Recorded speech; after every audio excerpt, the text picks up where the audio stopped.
imagine having the opportunity as a business owner to, when you are running webinars or classes, and you're paying a fee when your customers are registering to attend your event.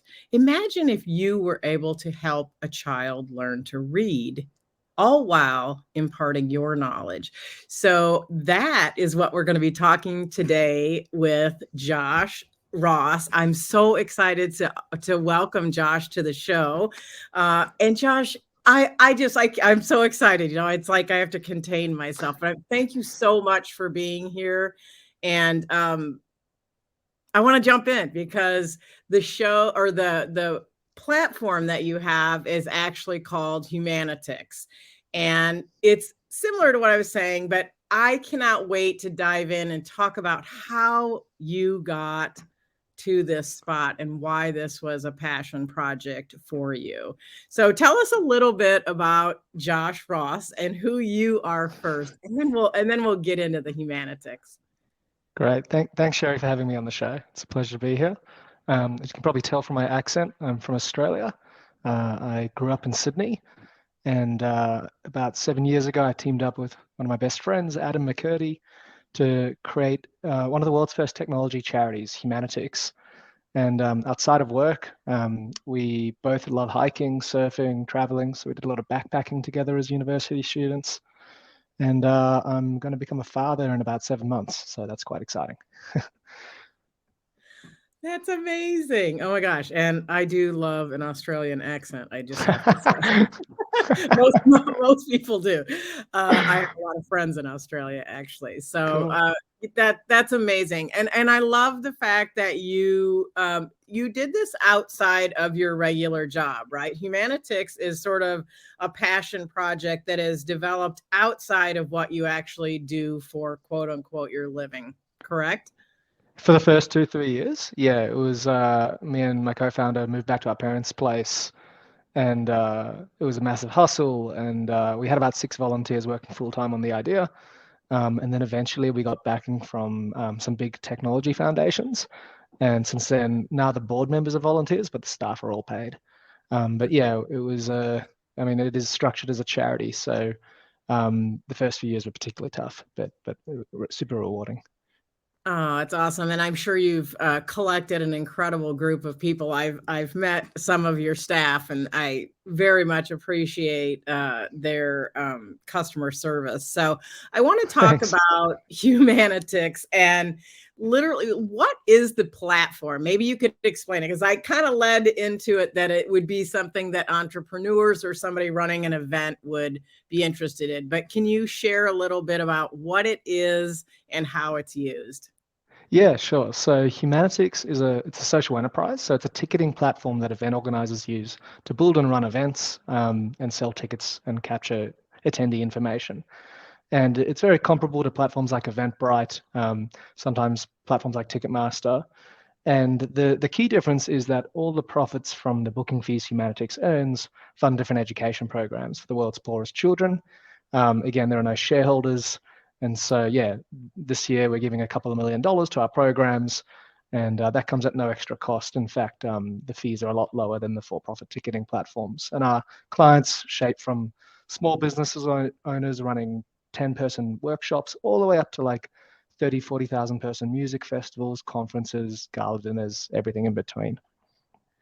And like, this is the moment where I just go, wow, like that is, I literally am awestruck by that, because as business owners, I mean, as an entrepreneur myself, I mean, I am a heart-centered leader, really want to be able to make more so I can give more and do more. And this is like one of those like win, win, win. I mean, and that's how I live my life. It's my mantra: win, win, win. I win, you win, the people we serve wins. And that's exactly what happens. I just absolutely am blown away by how the structure of the company works. So what is it that really prompted you and Adam to develop this? Like, what was the impetus? What was that thing that you went, we should really do this? Yeah, it's a convolution of factors. So we wanted to have the most impact we can have with our time in the things we care about. And I think education is the greatest gift you can give to a human coming into this world. And it solves so many other downstream problems when you have a good education system, and children are excluded from it because of their socioeconomic status.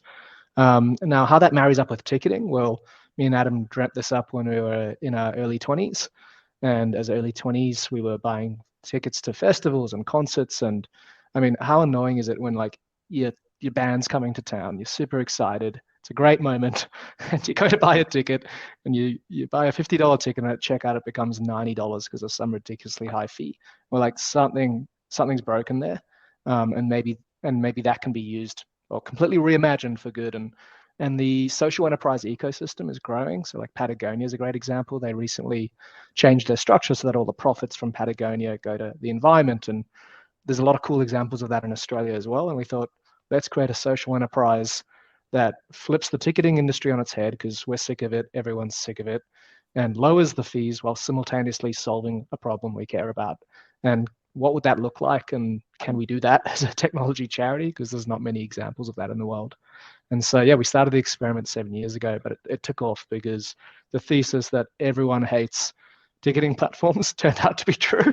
And and the other thesis, which is that if you give people an ethical alternative that doesn't charge an ethical premium, but is a better service at a better price and create a genuine win-win, then that will scale really quickly. And so we didn't run it as like hippies with just a dream. We really focused on building a good software platform. And so before I drew a salary, we'd raised a bit of philanthropic funding, and we put that all towards software development. And so it's a very outside the box idea. There are actually no other technology charities in the world that have scaled this big so far, but it's very exciting because it can do a lot of good for the world. I mean, just think about all the big tech companies that are in the papers for not being good social actors. It's a very powerful industry, and so we think this is one of many examples to come, hopefully. I love that. And what a trend-setting organization. And I always think that it's like such a beautiful thing when you can marry something that you're really passionate about, and like the education part and educating, the least advantaged individuals. But you're marrying it with people who are in great big profit centers, and Yeah. but it is such a good, I don't know if you want to call it a kickback for a business owner to be able to say, listen, I'm going to pay the fees anyway, but I get to have a say now in where my fees go and what it serves. And Yeah. I just, you don't know this, but I just shared this with a networking group that I was in this week, and it was like jaw dropping for them. And they're like, Thank you. what? And I said, yeah, it's like you're going to pay the fees anyway. And we understand that. I think, when we go to a concert, when we go to a conference, we're going to pay the fees anyway. But I think the magic is in the fact that we're going to be able to direct that fee to something that's really impacting the world. So, like when I get to go listen to a great band or go to a great conference to learn, I'm going to be able to actually impact the world indirectly, right? Yeah. Because you've made that happen with this company. I just think it's the greatest thing. And before we got on camera, I said I actually heard about this in an email, and part of the thing was I read the email, and which I get a lot of emails. I don't read them all, but I did specifically read that one and respond. Now, I know that you've had some different press. I know that there's been a couple articles that have been written about it. Can you tell us about, I know a couple pretty prominent articles. Can you share a little bit about some of the publicity that you guys have received for what you're doing? Yeah, sure. So we recently had a big write-up in Forbes, which was massive for us. Just talking about how, there's an ethical alternative in this industry that is shaking it up. Sam Harris, who's controversial but a big podcaster, he actually unsolicited ran a first ad on his platform promoting Humanitix. So a lot of people in the tech community in California got quite interested and reached out on the back of that. In Australia and New Zealand, we are like a household brand now. And the greatest rugby captain of all time, he won us 2 World Cups. You wouldn't know who he is, but his name's John Eales, but he's like sporting royalty in that part of the world. He's our ambassador, and he does that all for free. And he's given us massive write-ups across Australia and New Zealand. But yeah, probably the coolest article we had was actually by a disability group in North America called Nobility. They are experts in web accessibility. And people don't know this, but a lot of people don't know this, but Humanitix is the most accessible platform for people with disabilities in the ticketing space. And so we have blind event organizers using our software, running events, checking people in independently, because we've completely configured our platform to be web accessible. So that was some pretty cool press, but it's kind of a niche category of accessibility, which isn't that widespread in And I terms of love that. understanding. And my heart is just bursting because I just actually sent a referral to you that works with people with disabilities. And I actually Cool. didn't know that when I sent him there. So I'm excited because I spoke with him this week, and I think that's going to be work out for him to use for his platform. So like Awesome. that's like the ripple of blessings, right? Like there was the email. I had no idea who he was. Like I found out, I told him that helps them. I'm like, I just think that's sort of the depiction of what all of this is about, is that ripple of blessings, because you and Adam stepped into a space that, you know, was really sort of blue ocean, like not done before, and created a framework that it's not just going to be about Humanitix. It's going to be about how this kind of company can change the world as a whole. And Yeah.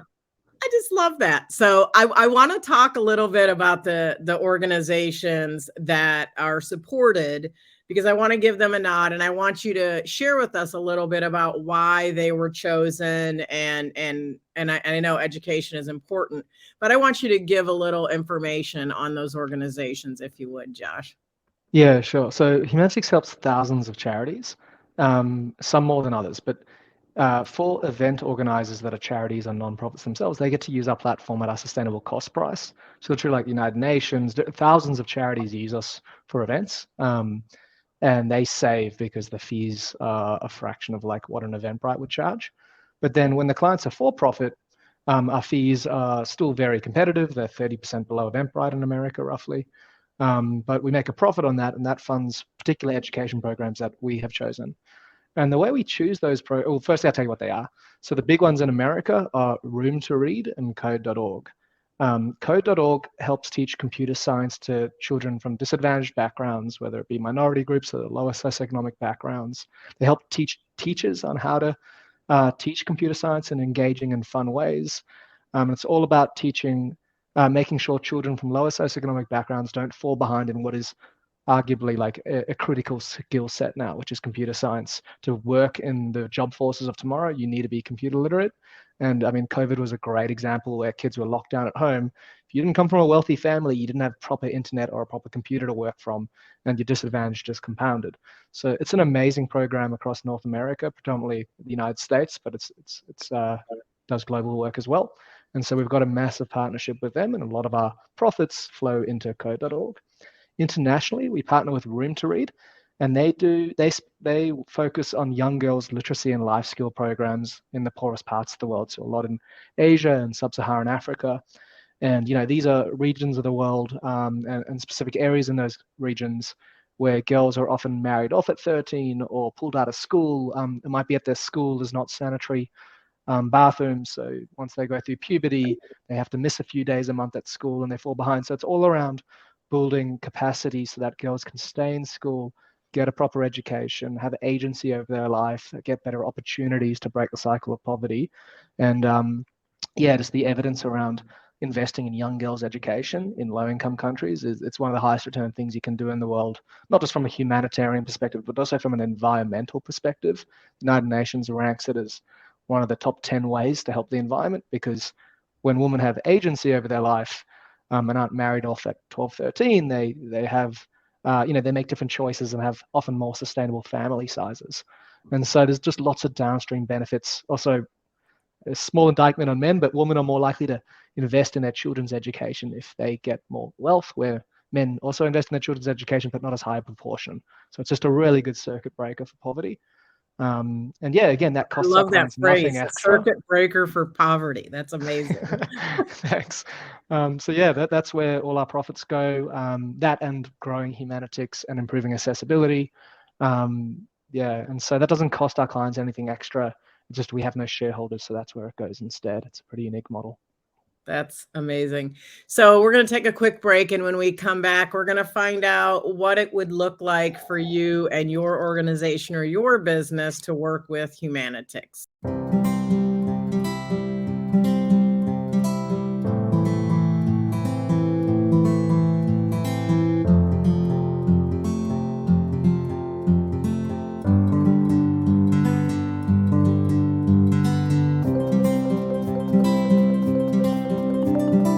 And we are back here with Josh Ross with Humanitix. And before the break, we were talking about all the amazing things that Josh and Adam are doing in Humanitix to create a global impact. And so I really want to discuss a little bit with you now, Josh, about what a business owner, like what are the steps that a business owner would take if they want to look at the program for their business or their event.